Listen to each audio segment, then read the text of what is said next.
I'm Danny, and this is Physics of Flight, where I'll break down disc golf form and give you the tools you need to improve. We'll start with footwork. We're covering pace, mechanics, stance, and even toe dragging. Let's go.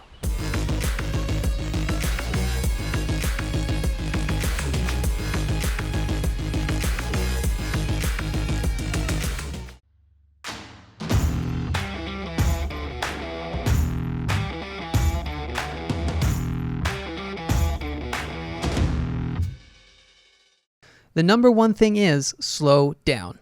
Running through footwork is like threading a needle on a galloping horse. It's a precise movement, and adding speed is only going to help if done carefully and correctly. The correct pacing is not any faster than walking. It can be helpful to limit the footwork to 3 steps. The dominant foot goes sideways, the X step comes behind the dominant foot, and the brace is the last bigger step with the dominant leg. The purpose of the X step is to generate some momentum while keeping the hips aligned at the target. The easiest way to do this is to keep both feet sideways. It's common to turn the left foot backwards, but that takes away that all-important alignment. The trick is to keep the X step small and keep the feet sideways. Breaking it down, the main purpose is to place the left foot in the correct position.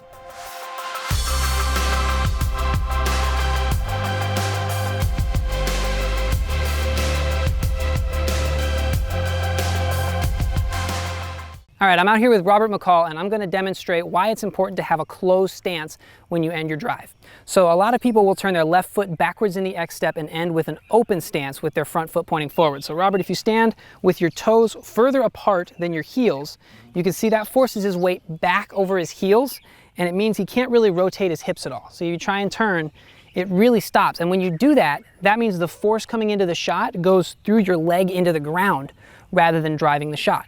Okay, so now if you switch it up and have your toes closer together than your heels, there you go. Now your weight's a little bit more over your toes, and you have balance and range of motion, so your hips can turn a lot more all of a sudden, right? Mm-hmm. Awesome. So that's why it's important to have a closed stance.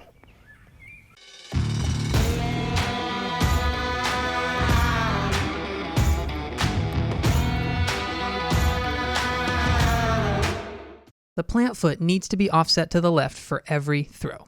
The weight shifts from over the toes in the X step into the heel for the brace, and to keep that weight shift in line with the throw, the plant foot needs to be offset. The plant foot will end up more offset to the left for an Anheuser throw and more to the right for a Heiser throw, but it should never plant in line with the back foot. This is something that confuses a lot of people. It seems like the weight shifts to the left of the intended line, but the angle of the weight shift isn't what determines the direction of the throw. Its purpose is to power the hips.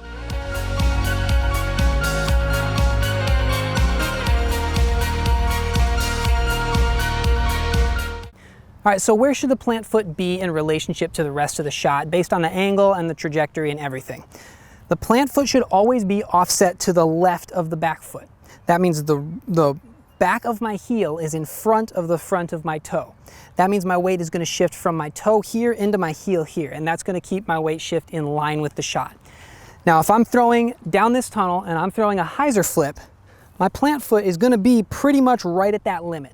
My heel is going to be pretty much right off of my toe here, and that's going to let me get a nice balanced position so I can keep the disc on Heiser and hit my gap. If I was throwing an Anheuser down the same tunnel, the same direction, my shot's going to look a little bit more offset. It's not a lot, but it is a little bit more, and that's going to allow me to lean back more on my plant foot and get more of an Anheuser. Now, what a lot of people talk about when they talk about moving the plant foot is they're actually talking about changing the direction of the throw. So let's say I'm actually going to play this hole. If I was throwing up the gut, I would want to take, if I imagine a line coming and I have my left foot on the left side of this line and the right foot on the, left foot on the right side of this line and my right foot on the left side of this line. That line, I want that to be straight down the tunnel if I'm going for the tunnel shot. But if I'm trying to throw the Anheuser around the side, I don't want to be running up in this direction with the Teepad and then all of a sudden try and throw that way, because my line for my feet is down the tunnel, but I'm not trying to throw on that line. So if I'm trying to throw the Anheuser, I'm going to take that whole line and point it over here. So now my run up starts off the Teepad, and I take the same relative footwork. My front foot's only a couple inches to the left of where it was for the Heiser flip, but the whole line is pivoted to the left so that I can hit the gap that I'm looking for because I'm not throwing it the same direction. A lot of people tend to start at the back left of the Teepad and finish up here, no matter if they're throwing hyzer flip or if they're throwing anhyzer, if they're throwing whatever. And if you're throwing the gap that's over there, that's the right footwork for it. But if you're throwing straight down the tunnel, you want to set up that line at the tunnel. So the Teepad doesn't dictate the direction that your footwork goes, the shot you want to throw. That's why lots of times when you see people throw rollers or big anhyzers, they start off the Teepad. That's not because they need to have their plant foot offset way over here to hit the line they're looking for, but when you're throwing that shot, you're naturally aiming to the left of your target.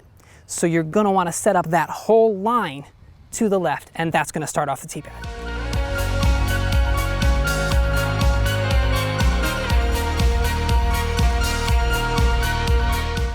So toe dragging. Toe dragging is great if you hate money and love buying new shoes every month. Toe dragging comes from not completing the weight shift from the left foot onto the right foot, and usually it looks like this, where the front foot is planted in line with the left foot and the rotation just carries that left foot around. I feel bad doing it to my shoes even right now. So the trick is to fix the plant foot and to engage the back foot in the drive. So to fix the plant foot, you want the heel of your plant foot to be to the left of the toe in your back foot. And what that's gonna do is set up your weight shift to go with the shot, because your weight's over your toe in the X step and it shifts into your heel for the brace. And to get that in line with the shot, if your foot was over here, that would be transferring it to the right, and that's gonna cause that nasty rotation. But getting it off to the left means it's gonna be in line with the shot and power the shot. The other thing is engaging the back foot. To do that, my favorite way to teach that is to keep the left heel off the ground in the X step. I wouldn't do this for every drive, but just keep it off the ground a couple of times to feel what it's like. If you keep your left heel off the ground here, it's gonna do two things. It's gonna cause your feet to remain sideways in the X step, because if your foot's like this, as soon as your weight's over here, your heel's down. So it's gonna force your feet to stay sideways, and it's also going to naturally engage this back foot in the throw. You don't wanna be pushing off of the back foot onto the front, but just having that heel up is going to naturally engage that leg into the throw. So keep the left heel off the ground, offset the plant foot to the left, and you should be getting your foot off the ground. Thanks for watching Physics of Flight. Make sure you subscribe here on the YouTube channel because we'll be back next week.